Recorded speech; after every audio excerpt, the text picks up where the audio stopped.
میاں صاحب قبلہ کچھوچوی کی بشارت کھڑی تھی. واہ ان کے پیچھے امام النحو حضرت علامہ غلام جیلانی میرٹھی کی دست بوسی کھڑی تھی جو آپ واہ ان کے پیچھے مفتی اعظم کا وہ قول کھڑا تھا کہ جس کو زندہ ولی دیکھنا ہو تو سیکری شریف. ایسا نہیں ہے کہ یہ وہ کان رخصت ہو گئے، ابھی وہ کان موجود ہیں ہمارے اور آپ کے بیچ میں جنہوں نے حضور مفتی اعظم ہند کے جملے سنے. کون مفتی اعظم؟ ابھی سیکری شریف میں علامہ نور صاحب آئے تھے، انہوں نے بہت اچھی بات کہی کہ وہ مفتی اعظم جو کسی کو عالم نہیں مانتے جلدی سے، ولی مانتے تو دور کی بات. انہوں نے دادا حضور کے بارے میں یہ فرمایا کہ اگر زندہ ولی دیکھنا ہو تو سیکری شریف چلا جائے. لیکن کسی کی محتاجی نہیں رکھتا. اعلیٰ حضرت کہتے ہیں پل سے اتارو راہ گزر کو خبر نہ ہو، جبریل پر بچھائیں تو پر کو خبر نہ ہو، کانٹا میرے جگر سے غم روزگار کا یوں کھینچ لیجئے کہ جگر کو خبر نہ. آپ جن کے در اقدس کے گدا ہیں اور جہاں سے آپ نے بیعت حاصل کی ہے اور جس خانقاہ سے آپ مرید ہیں، وہ خانقاہ کڑوں والی خانقاہ نہیں ہے، 10 انگوٹھیوں والی خانقاہ نہیں ہے، گیروئے رنگ کے کپڑے رنگے ہوئے والی خانقاہ نہیں ہے. یہ خانقاہ علم والی خانقاہ ہے، عالم کو دوست رکھنے والی خانقاہ ہے. اور اس خانقاہ کا فیض یہ ہے کہ آپ کی برابر کی سرزمین پر جسے رتن پور کہا جاتا ہے، قاری حنیف رتن پوری جیسا ستارہ آسمان خطابت پر چمکا تو ایسا چمکا کہ لوگوں نے اس کا لوہا مانا اور ایسے نہیں مانا. کوئی خطیب تھے بھی نہیں. دادا حضور نے جبرن انہیں ہاتھ پکڑ کے مائک پر آگے بڑھایا اور کہا بیٹے تو میرا شعر ہے پڑھ. واہ آپ ایسے پیر کے مرید ہیں. اب اگر آپ نماز نہیں پڑھیں، آپ اگر ماں باپ کی خدمت نہیں کریں گے، آپ اگر کسی پڑوسی کو ستائیں گے، آپ کسی کی زمین کو اپنی زمین میں شامل کر لیں گے، یا یہ کہیں کہ آپ کسی بھی طرح حقوق العباد یا حقوق اللہ یا رسول اندر ذرا سی بھی کوتاہی تو میدان محشر میں آپ کی جو پکڑ ہونی ہے تو ہونی ہے، لیکن آپ کے پیر بھی آپ کی پکڑ.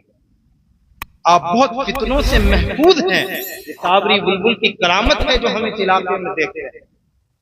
آئیے سیکری شریف اور ہمیں دیکھیے کہ ہم کن کن محاذ پر لڑ رہے ہیں اور اپنی بات منوانے کے لیے ہمیں کن کن مجاہدات سے گزرنا پڑتا. یہاں بہت آسان ہے معاملہ.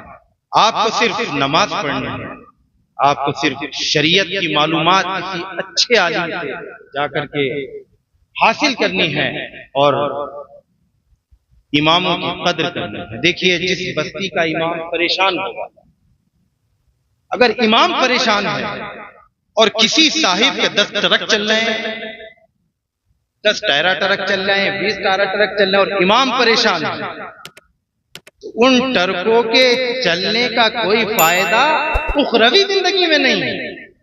پہلے امام کی خبر لو. مدارس اسلامیہ میں پڑھنے والے اساتذہ اور پڑھنے والے بچوں کی خبر لو اور ان حضرات سے رابطہ قائم. فیس بک، ٹویٹر یا آپ کا جو یہ سب چلتا ہے، ہمیں تو نام بھی معلوم نہیں، ان سے دین حاصل کرنا چھوڑ دو، کیونکہ یہ دین نہیں دیتے ہیں. یہ دین کا کلیور چڑھا کے اس کے اندر آپ کو زہر دیتے ہیں اور وہ زہر آپ کے ایمان اور عقیدے کے لیے بہت خطرناک ہے. آپ اسکرول کرتے ہیں، محمد علی فیضی صاحب آنے والے ہیں اور ہم آپ کے درمیان میں رہتے ہی ہیں، کچھ باتیں برداشت کر لیجیے. آپ اسکرول کرتے ہیں تو کبھی طارق مسعود آتا ہے، اگلا اسکرول کریں گے تو طارق جمیل آ جائے گا، اس سے اگلا کریں گے کوئی اور آ جائیں گے، محمد علی میں مرزا وغیرہ جو ایک پلمبر وغیرہ سب آ جائیں گے. آپ ان سے دین حاصل کریں. آپ نے ہاتھ کس کے ہاتھ میں دیا؟ صدر الافاضل کے جانشین کے ہاتھ میں ہاتھ دیا، صدر الافاضل کے نور نظر کے ہاتھ میں ہاتھ دیا. ارے وہ صدر الافاضل جس پہ اعلیٰ حضرت وقت کے مجدد کو ناز تھا، اس کے ہاتھ میں ہاتھ دے کر آپ دین ان بہروپیوں سے حاصل کریں گے تو آپ سچے مرید نہیں کہلائیں گے۔ اگر دین لینا ہے، اور یاد رکھنا کسی نے بہت خوب کہا تھا، خدا جب دین لیتا ہے تو عقلیں چھین لیتا ہے۔ یہ داڑھی ٹوپی والوں کو آپ سمجھتے ہیں کہ یہ بے شعور لوگ ہیں، ان کو کچھ آتا جاتا نہیں، بلکہ کل قیامت کے دن ان داڑھی ٹوپی والوں کا جلوہ ہوگا۔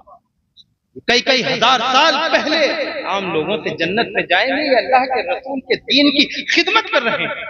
مولانا نفیس اختر صاحب بیٹھے ہیں اور جتنے بھی دیگر علماء، مولانا ہاشم القادری صاحب بیٹھے ہیں، جتنے بھی ہیں، آپ کے سب کو آپ سے محبت کرنی ہے اور سب کی خیر خبر رکھنی ہے اور سب کے کام آنا ہے، چونکہ جو آپ ان کے کام آئیں گے اس کی اتنی بڑی بات نہیں ہے جو یہ آپ کے کام آئیں گے۔ یہ آپ کے کتنا کام آتے ہیں؟ آپ کے گھر میں میلاد شریف ہو تو مولانا پڑھے گا، آپ کے گھر میں خوشی ہو تو مولانا کو دعوت دی جائے گی، حتیٰ ایک اگر آپ کے گھر میں جنازہ ہو تو آج کل کے حق یہ ہے کہ ولی کو پڑھانے کا، لیکن آج کل کے ولی کیسے ہیں کہ وہ ماں باپ کے نماز جنازہ پڑھانے کے لائق نہیں۔ یہ علماء آپ کو اس لائق بنائیں گے۔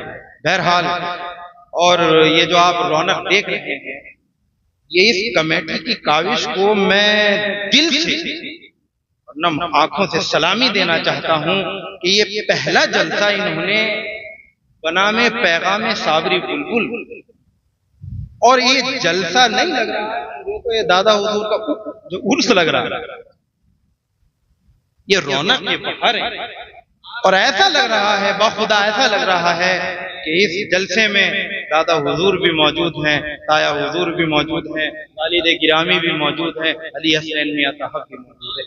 جہاں سے کچھ روحانی ہاتھ آتے ہوئے معلوم ہوتے ہیں اور تھپکی دیتے ہیں کہ اے ہمارے بیٹے، ان کمیٹی والوں کی کچھ حوصلہ افزائی کرو، چونکہ ہم دیکھ رہے ہیں ان کمیٹی والوں سے اللہ تبارک و تعالیٰ لگتا ہے کہ بڑا کام لے گا۔